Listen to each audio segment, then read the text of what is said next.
So if you farm in a way that's reflecting nature's patterns, it all works out. It all becomes balanced.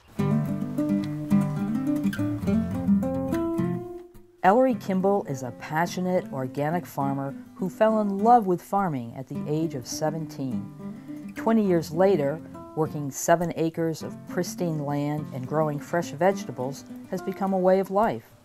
Farming in relationship to nature's patterns empowers her to get through the many challenges of organic farming. You have to love it to do it. You have to have, it's like probably any good marriage. You have to have a really strong foundation of love so that when you have the hard times, you don't just quit. Even when it's so hard and we're so behind, it's like stressful, I still just remember that it gives me so much, and that's food. That gives me so much strength. Ellory can't imagine not farming organically. She feels that when you farm in a way where you're paying attention to nature, it all works in balance. Composting, crop rotation, and natural pest controls are intricately woven into the plan she creates each year for her farm. So I can't plant potatoes in the same place for 4 years. So it's like a Rubik's Cube. It's a lot of work trying to figure out how to do that. And that way you don't get more pest problems or more disease problems. And intuition is key to her success. Just like observing and kind of feeling what they need. They might be really dry, droopy, or they might just start looking sick and yellow. I'm more into observing, like changing things, and then that's working.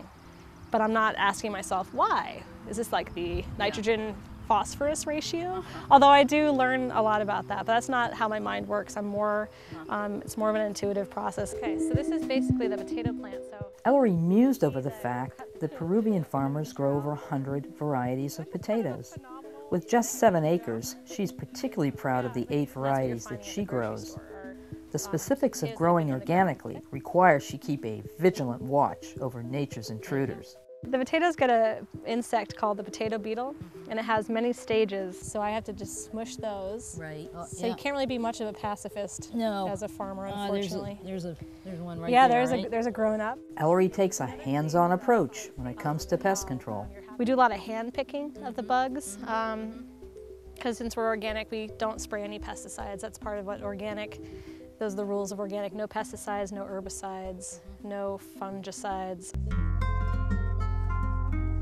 Ellory's passion for this work has made the farm a destination place for local people to come and buy her produce.